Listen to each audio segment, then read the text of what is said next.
All right, it's two guys T and D here, and we're joined by a very special guest. Why don't you introduce yourself? Hey guys, I am Drake. I run the YouTube channel, the RPG Construct, specializing right now in doing a lot of Dragon Grin lore and games and a couple campaigns. I'm also half of a podcast called Something RPG-ish with our friendly neighborhood crafter Jake Norman. We got a couple of episodes out, and looking forward to doing a lot more. I've linked both of those down in the description. I can definitely recommend the podcast. It's a great listen. You can actually recommend a game too, since you were in a game with me a little while back. Yes. Just saying. Oh yeah, and watch that. Watch Infested. I think it's called. He wears an ant, a giant ant head as a helmet. You just have to watch that. Yeah, and you got to check out the image too. Carol Dunster drew this image, and it is phenomenally great. Oh, definitely. I'm going to put the link. It's actually in my Google Drive. The link, or I will put it in the link at the bottom so everybody can see it when they get there. But anyway. Yeah, so today we're going to brew up a swamp, although specifically a swamp in my homebrew world called Acer. So it's sort of nestled within the northern part of the Iron Domain, which is a Hobgoblin empire. And they haven't quite... It's difficult for them to take it. So let's just start with that. Why is it difficult for them to take it? Well, you said this is because, and I apologize, I'm not familiar with the world. You said this is a Hobgoblin and Goblin area? Yeah, Goblinoids empire. Okay, so we're talking Goblin. So what do Goblinoids or Goblins not like, or what would make it difficult for them? Is it a creature, or is it the terrain? Good question. The only thing I have well built for this is bullywugs, I think they're called. The little frog people. Yeah, they live in this place. Okay. But they're probably not the main threat. So bullywugs are primitive, so that's more like a shamanistic type of tribal. So you're not talking about technology or big wooden or big stone walls or anything. No. But they do simple villages and stuff like that. So they're probably there utilizing that area as protection because the goblinoids can't get in there, or at least as much, right? Yeah, and they also tend to be very tribal, so there would probably be several factions of these bullywugs. Because I'm just looking at your map, and I don't know what the scale is, Harry, but I'm assuming that swamp is looks fairly large. It's pretty big, yeah. And I guess this scale's probably about Europe sized. Yeah. So it's a big swamp. Okay. Yeah. It's about the size of the Netherlands. So does something feed into because swamps are, of course, are there rivers or anything that's feeding into it, or the coast, or is it a freshwater, saltwater? Yeah, there is a main river that would run, if it was on the map, like straight through the center, out the back, and into Zemeria. Okay. But it's not marked on my map because I'm lazy. So our section, I'm just looking at the map too. So I wonder too if maybe the coastal regions of this swamp would be more maybe saltwater swamp versus with I'm thinking when I think saltwater swamp, I think of like really very dense mangrove type. Exactly. Where if you're not familiar with it, I mean, moving through it would be near impossible, and it would just be like teeming with all this very natural, crocodiles. Like pythons, even like smaller, maybe tree dwelling type creatures, like maybe spider monkeys, a plethora of birds. Well, you could also, and with that, just to play off that, that's more of like the natural, lions and tigers and bear stuff, which absolutely should be in the swamps. But as you go more in, you could get more into like the natural stuff, like blights and like treants and stuff like that. The stuff that looks like a tree until it cuts you in half. You know what I mean? Yes. I mean, you could do a lot with that because this is a natural thing. This is their home. Goblinoids tend to, pretty much destroy and just, cut down all the trees and blah, blah, blah. So maybe this is a place where nature has fought back. Maybe there's some being or druid or something like that that has kind of brought the natural elements of this thing against the invaders. Maybe the Feywilds are bleeding through. Or maybe like a Fangorn type thing. I'm just playing off of what Drake was saying, where literally there's like more of this Fey influence, and like when people enter into this swamp, they're almost never seen again, and that's why the goblins, who are typically very superstitious, maybe just stay clear of it. Yeah, I'm going to say this too. So I know you talked about bullywugs, and we've talked about like crocodiles and those sorts of more normal things. But I'm going to just say the most obvious thing. So it's a swamp. So the first thing I think of is like Yuan-ti. You know, where are your feelings on like Yuan-ti? You know, is there some sort of ancient? Is it an ancient culture maybe that's in there? There's like this great pyramid, or is this Yuan-ti just don't fit into your world? They do. I have plans for them. Don't want to spoil anything, but I have plans for them. See, now I think swamp, and I think two things: black dragon, green dragon. Yeah. So yeah, exactly. And if you get an ancient green or an ancient black, I mean, he has hundreds of servants, people that serve him. And I mean, if you're talking about an ancient green or black, yeah, they tend to be evil, but they don't like anybody to be in their stuff, and they thrive in those thick areas. But then you could have an area of the swamp that's even, because swamps are generally green, they're not dead. But then if you get into a bog, like a more deep, at the center of it, that's when all these trees are dead. It's, that's where you could have that horrible peat bog. Yeah, you could have a coven of hags. Even. Yeah. You could do swamps lend themselves to anything from dragons to hags, and anything in between. I think you have to make, what is the name significant for a reason? You name it Asa? Yeah, I name my things generally using random sort of name generators. Okay. And then just grab whatever sounds cool. So is this the swamp of Asa Swamp? So I think it was called the Swamps of Asa. Swamps of Asa. So there's multiple. So there's some dry areas there too. Yeah, I imagine there's probably some sort of natural, sort of solid channels perhaps going through. So that's probably where the bullywugs live. Yeah, that only the locals know how to traverse these channels. And you're talking about quicksand and mud traps and lightning sand from Princess Bride, all that stuff. What are they called? The ROUSs? Those two? Rodents of unusual size? Yeah, you got to have those. Mm-hmm.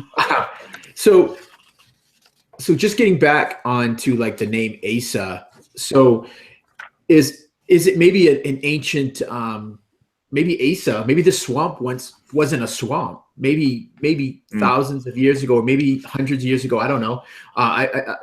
It was this kingdom of Asa, and it was this loose city-state type thing, and some sort of calamity happened that brought about this, or maybe it always was a swamp.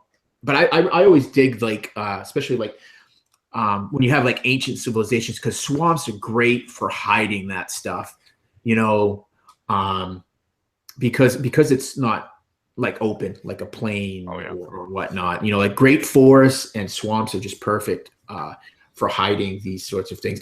So what are you leaning towards, Harry? Are you thinking like it's named after a certain person, a certain civilization? Perhaps this civilization of maybe, just go typical elven civilization and just have them using their druidic natural magic, sort of screwing this area up so that the hobgoblins can't move in and take take their land, kill their people.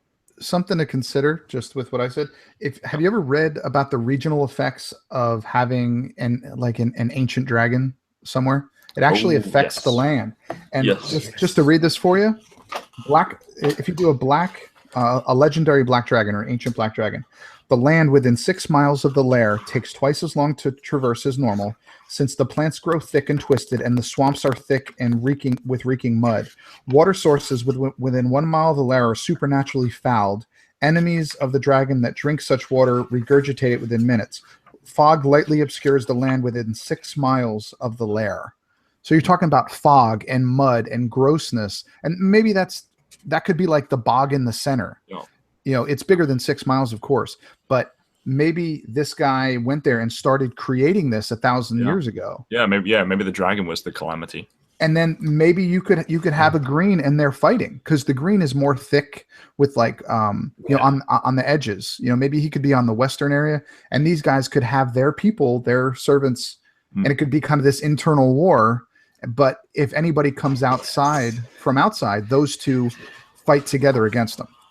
Yeah, I love that. That's a great idea, because it already creates conflict that could be really breathes life into the area, Harry, and it gives something for heroes to do. You know, are they hired, or do they get in league with one of these dragons to try to give them an edge over this long-standing feud? Well, especially greens are tricky. Greens will bribe people. They're the tricksters. The black ones are more primal and stuff, but they're generally more powerful. But you could absolutely negotiate with the green. Again, I don't know if you want to go with the dragon thing. It's just where my head's going.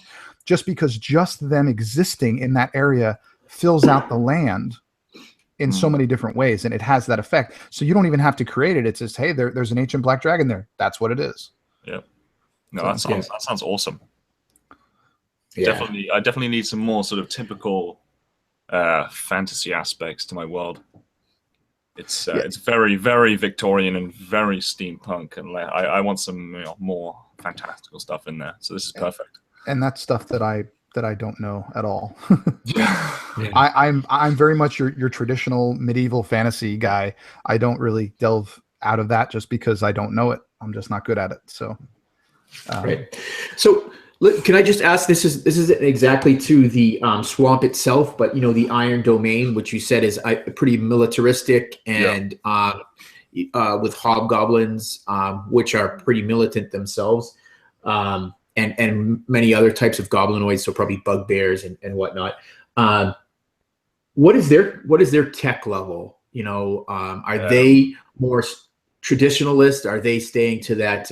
I think of like feudal Japan. For the longest time, they really just shunned Western culture, firearms, and all that until they embraced it. With, I think it was the Dutch that came. And no, it was Tom Cruise in The Last Samurai. Shit. Obviously, I stand corrected. I almost watched that movie just the other day. It's a great movie. This is a good movie, but don't base kids, don't base historical facts off that movie. But anyways, so how do they see it? Are they kind of holdouts? Are they like, no, we're staying traditional. We're martial fighters. We don't buy into this whole steam power engines. They're very much they definitely prefer magic to technology, because magic comes within and it shows that you're a powerful person. They don't like magic items. They like, casting firebolts and things like that. So with the name like the Iron Domain, wouldn't that kind of indicate that they're kind of like Iron Age?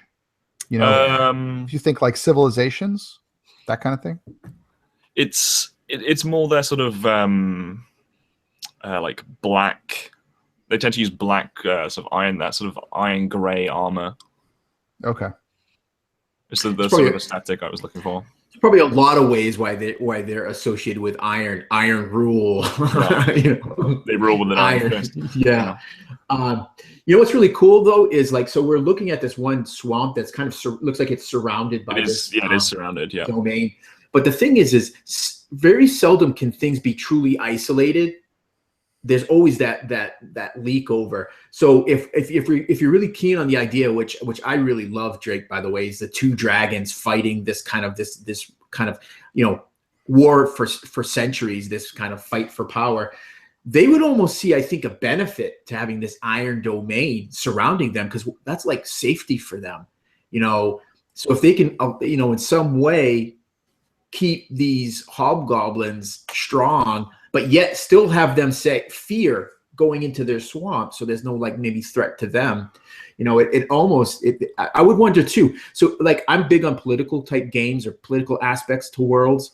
So that's immediate what I'm thinking is, so we get the stuff that's in this very obvious from just first glance, but what's happening like behind the scenes? Are there like these secret alliances that are being forged between Bullywug tribes, other followers? You got to have lizard men, Harry. If you're gonna have a swamp, man, yeah, those are without saying. Yeah, I was gonna say this works well with this sort of keeping out outsiders. Probably going to be dragons. Just keep the Iron Domain strong, keep out other dragons, because I mean, this isn't, you know, a major spoiler, but the king of the place on the left-hand side, New Common, is actually a gold dragon that stays in humanoid form, in the form of an elf. They do So he's ruling this kingdom. Nice. So dragons play a big part in your world, Harry. So that I think behind the scenes they do, yeah. Well, but that's the thing. They can't.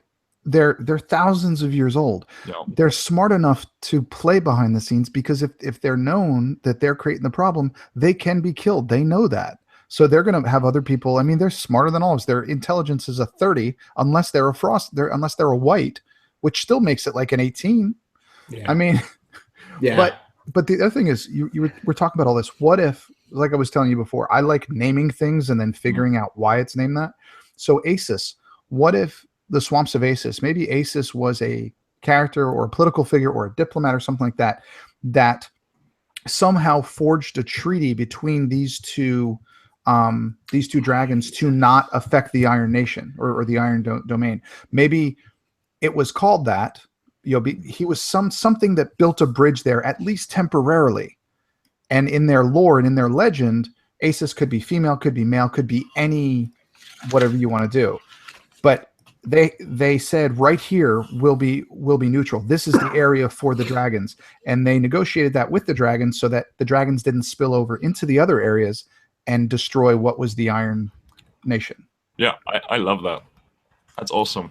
And that adds to your diplomatic thing, you know, sent there, you know, emissary, whatever you want to do, and maybe there's still a place there that is considered, you know, neutral ground, that the emissaries of the dragons are sent there to negotiate. Maybe that's the you could do like the runes of Asus or Asus Hall, or you could do a lot with that name, and maybe have it like be a centralized location that it's kind of like a no-fly zone. You can't go there, you can't fight. That's where it's like the neutral zone in Star Trek. Yeah. Yeah. You know, that's great. And maybe it could be warded too, like so there right. would be no magics or anything would operate in this. And maybe zone. only a few people know where those lines exist. You know, only the people that really know.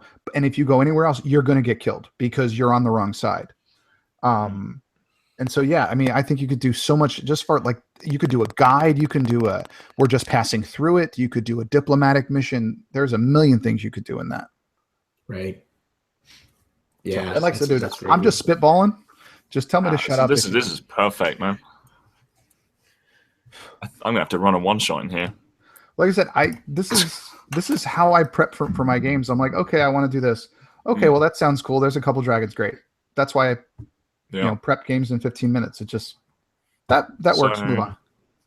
Perhaps the dragons have their, you know, they prefer certain minions over the other. Like maybe the green prefers lizard folk and the blackish goblins. Yeah. No. Okay. Yeah. Blacks are primal. Yeah. They're like almost as bad as the whites. So they're not they're gonna, maybe the bullywugs for the black, anything that's primitive is gonna go with the black. The green is smart. The green is gonna want something a little bit more advanced, maybe like the lizard folk. Yeah, that's and you had mentioned elves too, Harry. Now I know people typically see elves as good, but not yeah, right on. But maybe maybe these elves aren't as powerful as they used to be, and maybe they have aligned with this green dragon, and so they see this benefit with making this alliance with this green dragon, and the green dragon is smart enough to maybe take advantage of these elves as well. Well, also, are you familiar with what a vassal is? Like a vassal for a dragon? Yeah. It's like their emissary. Maybe each of them have this elite small group of non-traditionally swamp races. Something that was left, like you said, elves. And maybe the green has a dozen, and these are high magic, very powerful things. And he has his horde, he gives them magic things to protect themselves and blah, blah, blah. You could put any manner of thing in there, but I think these versus this, I think lizardmen versus bullywugs is a little bit one-sided unless you give the bullywugs a bit of an advantage. Because if you compare them in the monster manual, if you begin them manually, mechanically, they're not. It's not a fair fight, certainly. We could give them maybe give them strength in numbers. So the bullywugs would be more populous there versus the lizardmen, which birth their young slower and mature slower. Perfect. And so, I mean, and also, I'm sorry. Go ahead, Lionel. Sorry. And I was just thinking about when I was a kid. We used to play down by the pond all the time. And I used to throw frog eggs at my sister. And there used to be hundreds of these things. So I just think of that like bullywugs. They would just really kind of very quickly. And also they would thrive in the fetid waters of that a black dragon was in, the tadpoles.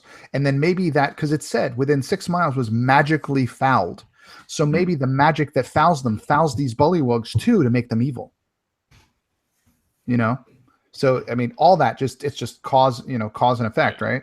You put them there and everything goes in. And the lizard folk, I don't remember them in Valos. I'll pull it out in a minute. But I think that if you have those, and it's kind of this internal battle going within the Iron Nation.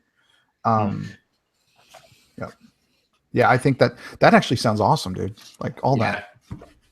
And another thing too to think of, don't feel trapped, Harry, to the monster manual or Volos when they assign an alignment to a creature. I don't ever pay attention to alignments anyway. Oh, okay.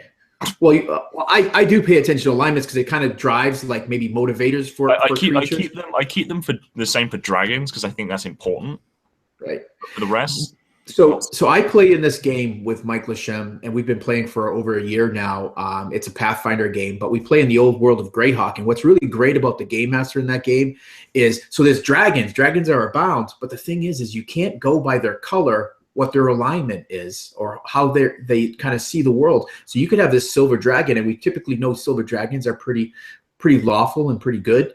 No, in this world they could be lawful evil. And you could have a green dragon that is lawful good. So I mean, that's just another way you can really kind of mix things up, because people kind of go in with these beliefs, tropes, especially if these tropey beliefs, especially if they've been playing for a while. Oh, green dragon bad. Our game master keeps having to remind us, because we're all just like, oh, it's bad. No, it may not be bad. See, but if you go into like all the chromatics, you can have a red that is an ally with you if it serves their purpose. You can have a green that will definitely ally with you. You can have so many, unless it's a white who's just primal and not smart enough. You can, all those quote unquote bad dragons could absolutely align with you or for a purpose. So a chromatic as an NPC is a great thing. And even some of the metallics, maybe they just disagree with what you're doing, and they can, it's not that they're evil, it's just they disagree with you. But do you guys remember in second edition, they had the gem dragons that were neutral? Yes. Those were my favorite thing, like crystal and amethyst and sapphire, and they took them out of 5e. And that just bothers me. I liked the neutral dragons personally. But anyway. Yeah. I love the fact when dragons can be something outside of those, like you said, the chromatic and the metallic dragons. I've always been a fan of shadow dragons and void dragon, which is another great, very powerful. I'm in Tome of Beasts right now. So there's a dragon, going back to that, the reason for the name. So there's these mithril dragons. which are described as wise and learned and legendary peacemakers.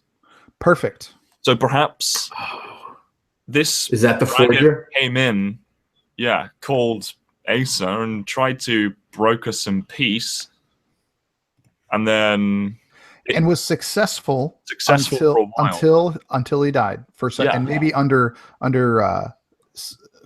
what's the word? Perhaps he was just older and stronger. Yeah, he could just say, "You don't fight, or I'll beat you up." I'm just going to spitball this too, but this is great. At least I think it's great. You may not think it's great. So as you're talking, so there's this great meeting between these three dragons and their followers, with Asa being the one. So maybe they just couldn't make headway. There's just a lot of friction, and he just sees the destruction that these two dragons are just causing to the world. And maybe as part of this pact, Asa sacrifices himself, and that circle that you were talking about, Drake, is actually the last resting ground, and that's what derives its power, and that's why they are powerless. The followers of these dragons are powerless in this area because of that pact that was made. That's called awesome the Pact of Asa, the Pact of Asa, or the Asa Accord, whatever you want to call it, something like that. Yeah. Dude, you could run like a campaign just in this swamp. You really could. Yeah, sweet. Dude, just what we've already talked about. That is so great. Yeah, man. Dragons are awesome. So okay, so we got. You can't go too crazy with dragons now. We got 3 dragons in this little area. We're done with dragons. You can't. Don't do any more with that. We got that. The blacks are. That sounds terrible. The blacks. The black dragon has followers that are bullywugs, because they can thrive in that fetid grossness that is his. Yeah. The lizard men are going to ally with the green. We're not sure if, as far as vassals and stuff like that, emissaries. And we have the third dragon came in and kind of brokered peace. And maybe they have to meet there once every century, and they have to renew their oath to this guy. And if they don't, they both die. Like there's some type of a spell or some type of a vow that they made. Their life essence is tied to that area or something. And if one doesn't show up when they're supposed to, if one is in there and the other one isn't at the predisposed time, the one who is not dies. So that makes it so that the other one is going to try to make the other one not be there for whatever reason. Yeah. Yeah. And also, just to add a layer to that, Drake, because I love that, is they can't directly conflict with one another. Right. So that's why they see the benefit of these agents. So their agents are their kind of the extension. So they just sit in their respective layers, maybe ruminating and letting that hate build, or maybe the other one. Yes. And knowing that they can't destroy one another personally, because to do so would be to destroy themselves. Yeah. And it would have to be some type of like an ancient draconian or like a draconic vow or something like that. Something that maybe even the mithril dragon wasn't even expecting. Maybe Asa wasn't expecting to agree, but they did for whatever reason. You can think about that. And I see you got the names in there. That's pretty good. Yeah, I'm just gonna steal those names right now. Yeah, that's what you need to. I mean, Irdian is awesome. I did a one shot where they were fighting. There was some sea jacks. They were fighting. They were getting guided by a half Titan copper golem. This guy was bitten in half, and he was basically half Titan copper, and he was made for fighting dragons.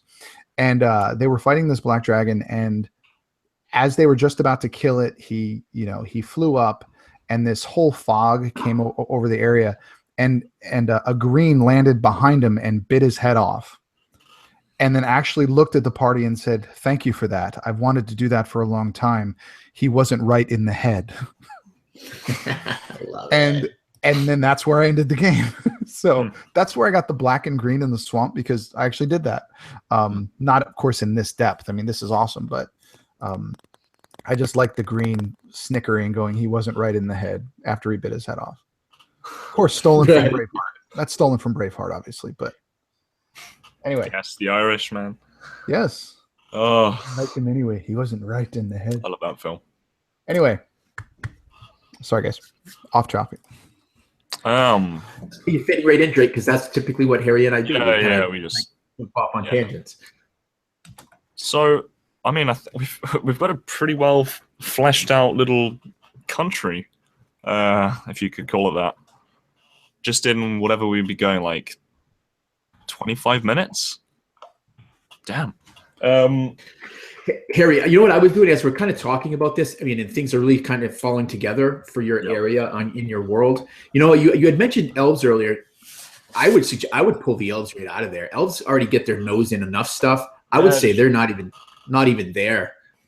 Keep the bullywugs and because they would just. There's going to be the odd random race there. They're not prevalent.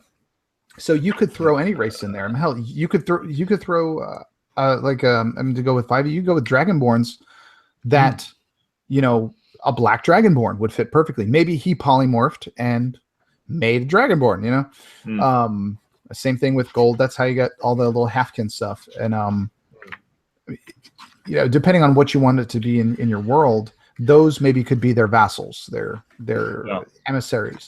But I don't think you need a whole bunch. Yeah, I mean, these guys can just flock there from across the world. Like, if these Dragonborn know that there's dragons of their particular color, they'll travel there. And those dragons have to be gods to them. And they have to be strong enough to get through. That's their test, But anyway, sorry, more dragons. It's Dungeons and Dragons. That's what, dude. I mean, I got a big old, I don't know if you can see. Oh yeah. I saw this. I got a whole arm of it. I have a thing for dragons. Hence my nickname, Drake. Grant. Yeah. That's not my given name, but I've been Drake since I was 5. So anyway, hey, I was just looking at myself some bullywugs in the book.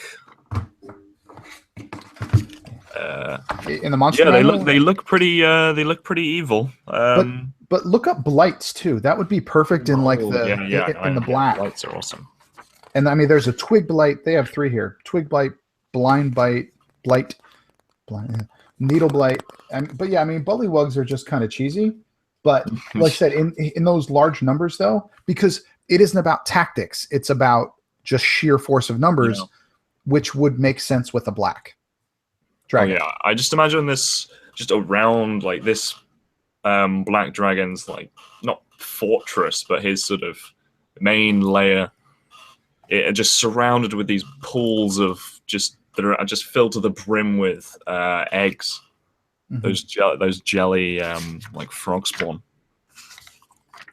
And just constantly pouring out, like the caves in Isengard, just constantly creating this army. Right. Well, and it says also that they're actually neutral evil, so that works really well. Hold on, I'm looking up something too. Something in Okay. Yeah. So see now, the lizard folk are neutral, but their intelligence is. Hold on. Shoot. Sorry. I'm going to angels. Oh look, basilisks. Frogamoth is Froghemoth. That thing. Be great. Dude, that could so be like the second to the dragon. Yeah, I mean, so awesome. It's challenge rating 10. That's pretty tough. Yeah, but, it's also revered by bullywugs. Did you ever see the video that Locrius did about the Froghemoth? Yes. I may have done at some point. Okay.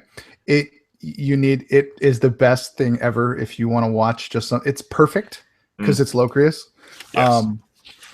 Just his voiceovers are just killer. Yeah, but I mean, just looking at this thing, man, I think using those 2 races would be perfect. Like I said, you could have, with the lizard folk, you could have like their champion. Maybe the Froghemoth is the champion of the bullywugs. You know, you could have these 2 epic creatures fight and then come up with one for the lizardmen. I'm sure it's in there. Definitely. You could just, I mean, dude, you could just keep going and going with this. It just depends on how detailed you want to get. Right. Yeah, I think I'm gonna have to start planning some games in this place. I'll play, and that's how it goes, man. For sure. but Yeah, I think. But you know what though you could do because like all the Valo stuff is out. Play Lizardmen or whatever. Yeah. You could play Lizardmen, you could play Goblins, you could play all those things, and maybe that in that game, maybe the Lizardmen capture the Goblins, but the Lizard guy's left okay, and he has to try to figure out how to release his partners, and it could be more more diplomacy, not just hack and slash. I'm not a huge fan of hack and slash. In most of my games, you'll have one encounter, maybe two in 4 hours. And usually it's more about, the emotion and stuff like that. Setting that scene. So as in Something RPG-ish, episode 1, setting the scene. Go listen to that. That was a good episode, that one. Yeah. Right. I think that's about as much as we can do for now, I think. Otherwise we'll never end. We'll never stop. Well, I have to share this image with you guys before we end, Harry. Sorry. It is just awesome. Let me share it. So you were talking about like another champion or something, Drake, and I was just looking at a bunch of images of just like swamp and swamp creatures. Yeah. Right. Oh yeah, I think I've seen this image before. Let me click. There we go. That looks like a tree golem or a yeah. But yeah. I'm going to take a lot of my inspiration from the Warhammer Fantasy. Well, before the Games Workshop ruined it. I mean, made it better. The Lizardmen. They have some awesome looking guys with sort of bone armor, and they have dinosaurs as well. I probably won't have those in there, but they have some awesome art. Yeah. I mean, but you could turn that into a golem. I mean, and that could be there. But I mean, again, depending on your thing, you can make there on one of the crafting forums.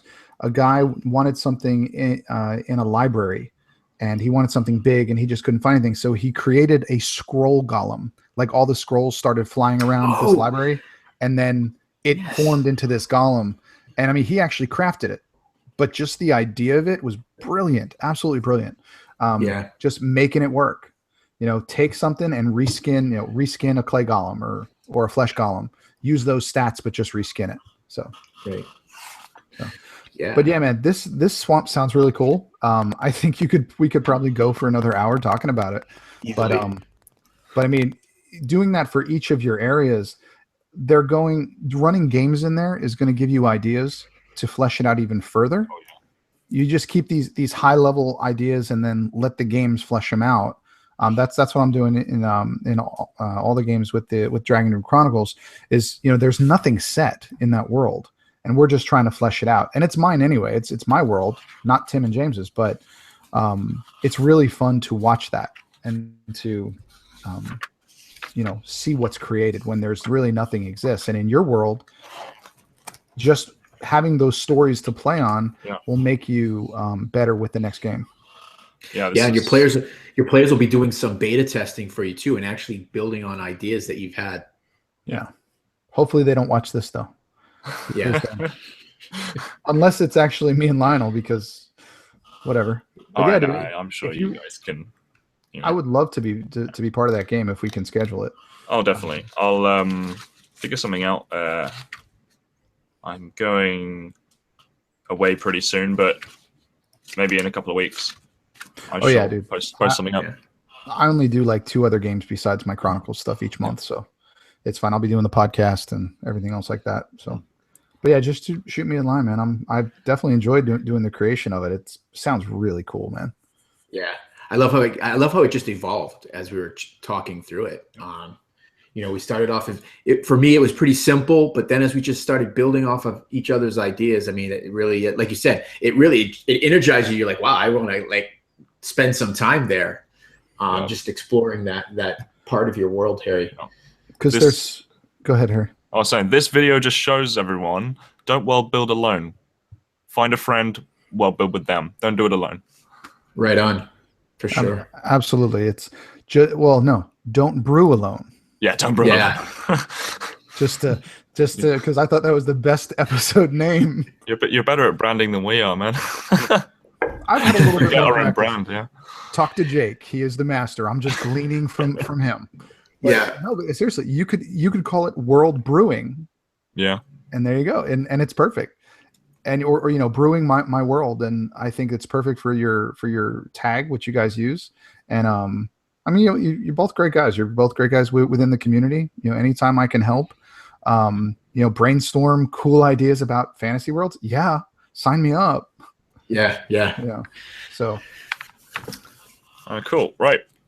So make sure you guys go check out Drake and his podcast with Jacob.